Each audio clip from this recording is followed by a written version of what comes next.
রাজ্য 1890 সালে জার্মান পূর্ব আফ্রিকার অংশ হিসেবে ওঠে এবং প্রথম বিশ্বযুদ্ধে জার্মানির পরাজয়ের পরে এটি বেলজিয়ামে স্থানান্তরিত হয়। বেলজিয়ামের সরকার যারা সমস্ত ক্ষেত্রে তাদের উপস্থিতির অনুভব তৈরি করেছে 1933 সাল থেকে জাতিগত বৈষম্য চালু করে এবং কৃত্রিমভাবে নির্ধারিত শারীরিক বৈশিষ্ট্য অনুসারে জনগণকে পরিচয়পত্র বিতরণ করে বিভিন্ন শ্রেণী তৈরি করে। জনসংখ্যার কাঠামোর পরিপ্রেক্ষিতে 85%, 14% এবং অবশিষ্ট 1% জনসংখ্যা বিভিন্ন বংশ নিয়ে গঠিত। The one who brought independence, he was killed here while he was in the meeting of independence. He was killed by Belgium. এখানকার মানুষ কি বেলজিয়ামকে ঘৃণা করে? No, we don't hate them because first of all they educated us. We use their educational system. Everything officials we copy Belgium. And that's why we even speak French in our official. They are our colonizer, and we take them as our tutor.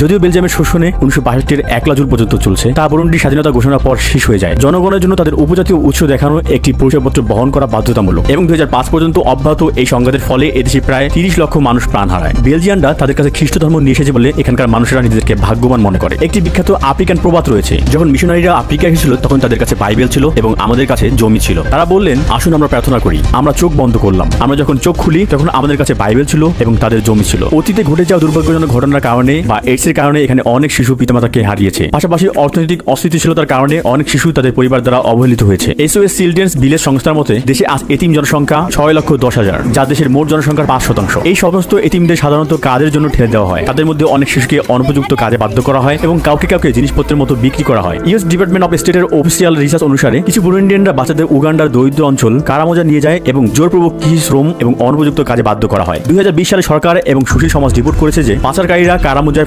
পূর্বাঞ্চলে বাজারে শিশুদের প্রায় 50,000 উগান্ডার ceiling এর বিক্রি করেছে, যা মোটামুটি $15 সমান। মাত্র 1 মাস আগে 5 জানুয়ারি 2020-এ ব্যক্তি পাচার নিবারণ করার জন্য তৈরি জাতীয় সংস্থার অপারেটিভ একটি দল এবং রাষ্ট্রীয় পরিষেবা বিভাগ একটি মধ্যবয়সী বুরুন্ডিয়ান মহিলা এবং তার 3 সন্তানকে বিক্রি করে থেকে উদ্ধার করেছিল। ন্যাশনাল এজেন্সির মুখপাত্র আদাকোশে ভিনসেন্ট বলেছেন, মহিলা সিনেরেমারা বিজিমান এবং তার 3 সন্তান মুরুনেজা মেসি, আকিমানা বেথেল এবং উমুইজা কলিন্সকে একটি মাটির ঘর থেকে উদ্ধার করা হয়েছে। তাদের ভ্রমণের কাগজপত্র এবং অন্যান্য জিনিসপত্র বাজেয়াপ্ত করা হয়েছে। বুরুন্ডি, কেনিয়া এবং দক্ষিণ সুদানের ভুক্তভোগীদের সাধারণ উগান্ডা দিয়ে মধ্যপ্রাচ্যের অন্যান্য দেশে ট্রানজিট করা হয়। এবছরের তথ্য অনুসারে বুরুন্ডি বিশ্বের সর্বনিম্ন ইন্টারনেট অ্যাক্সেসের 4র্থ দেশ। এদের মাত্র 13% মানুষ ইন্টারনেট অ্যাক্সেস করতে পারে। সকল নেতিবাচকতা সত্ত্বেও দেশের মূল মন্ত্র হলো ঐক্য, কাজ এবং উন্নয়ন। পতাকার লাল রং স্বাধীনতার সংগ্রামে প্রতিনিধিত্ব করছে, সবুজ ভবিষ্যতের জন্য আশার প্রতিনিধিত্ব করছে এবং সাদা শান্তি প্রতিনিধিত্ব করছে। মাঝখানে 3টি তারা প্রতিনিধিত্ব করে বসবাসকারী সম্প্রদায়গুলোর জন্য। যদিও সম্প্রতি বিদ্রোহ না ঘটাতে নিষেধাজ্ঞা জারি করা হয়েছে, তবে জনসাধারণের কর্মকাণ্ডের মধ্যে একটি হলো সম্মিলিত জগিং করা অনুমতি সাপেক্ষে। সবচেয়ে জনপ্রিয় খেলা ফুটবল। এখানকার কিছু তরুণের সবচেয়ে বড় স্বপ্ন বিদেশিদের কোনো ফুটবল ক্লাবে বদলি হওয়া। অন্যদিকে যারা অ্যাথলেট বিষয়ে ইউরোপ প্রতিযোগিতা করতে যায় তারা গিয়ে দেশে ফিরে আসেননি, তাদের তালিকা বেশ দীর্ঘ। 2011 সালের অনুরূপ একটি ঘটনা ঘটেছিল যখন একটি সেনেগালের ক্লাবের সকল খেলোয়াড় প্যারিসের মাঠে নামেন, যেখানে তারা একটি খেলার জন্য গিয়েছিল এবং অবৈধভাবে ফ্রান্সের চারপাশে ছড়িয়ে পড়েছিল। আমরা বিশ্বের দ্বিতীয় গভীরতম হ্রদের পাশে আছি। আপনারা দেখতে পাচ্ছেন চারপাশে আবর্জনা রয়েছে। লোকেরা এখানে রবিবার সাঁতার কাটতে আসে, খুব একটা ভালো দেখায় না। এছাড়া তারা বলেছে যে এখানে বড় বড় কুমির রয়েছে। টাঙ্গানিকা হ্রদের তীরে অবস্থিত শহরের বাসিন্দারা মাছ ধরার কাজে নিয়োজিত। শহরের কেন্দ্র থেকে কয়েক কিলোমিটার দূরে অবস্থিত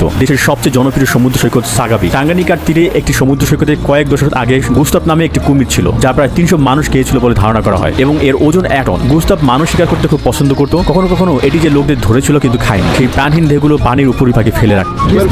12 meters. It's used to eat a lot of food. তারা এই কফিনটিতে নৌকার মতো প্রবেশ করে, এগুলোকে বাটো বলা হয়। এই নৌকাগুলো বেশ আদিম যুগের মনে হলো। ভিতরে পানি ঢুকে যাচ্ছে, এখানে কিছু ছিদ্র আছে। একজন লোক প্রায় 30টি মাছ ধরে।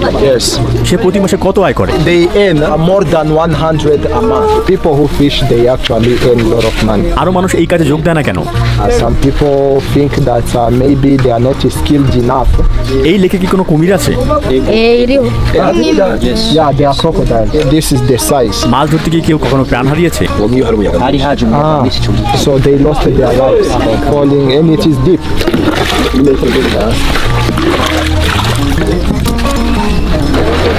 অভিজ্ঞ জেলেরা ভূপৃষ্ঠে উঠে আসা বুদবুদের সাহায্যে বিপদের স্থান নির্ধারিত করতে পারে। কুমির জানে মানুষের স্বাদ কেমন, এরা জলে লুকিয়ে থাকে। নৌকা দেখলে মাঝে মাঝে জেলেদের লক্ষ্য করতে পারে এরা। লোকেরা কঠিন উপায়ে প্রান্ত জোড়া দেওয়ার চেষ্টা করছে এবং আমরা এখানে খুব অল্প সময়ের জন্য তাদের জীবনযাপন দেখি। আমরা হৃদে আরো এগিয়ে যাচ্ছি। এই লোকটি মাছ ধরবে। আপনি দেখতে পাচ্ছেন যে আমাদের বাটোতে জল ঢুকছে। আমাদের ক্রমাগত এই জল নিষ্কাশন করতে হবে। এই নৌকাটি সম্ভবত পানিতে ডুবে যাবে কেউ যদি এখানে সপ্তাহ ধরে পানি না ফেলে। এটি একটি রুটিন প্রক্রিয়া এবং কঠিন কাজ। তারা বলে যে এখানে অনেক কুমির আছে, কিন্তু শিশিরাও এই জীবনযাত্রা অভ্যস্ত। এটি তাদের জন্য একটি সাধারণ দিন এবং এভাবেই তারা বেঁচে থাকে। বুরুন্ডির জীবন অনেক কঠিন।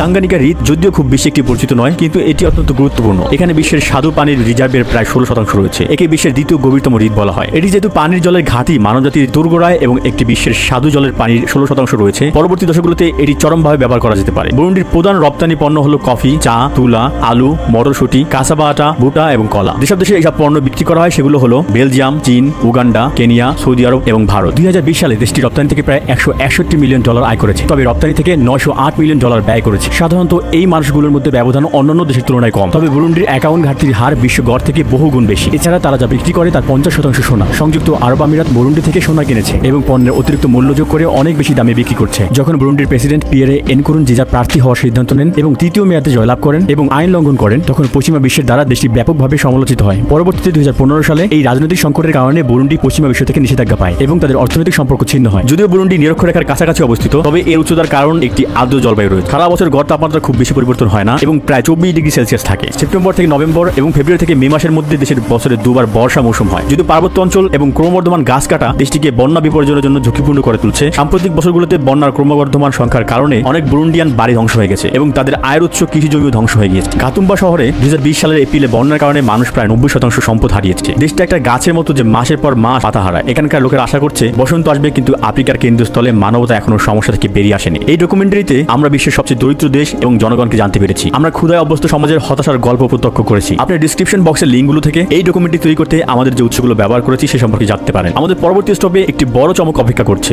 যেটি হলো উগান্ডা। এই বাটনটি ক্লিক করে আমাদের ইউটিউব চ্যানেলটি সাবস্ক্রাইব করতে ভুলবেন না।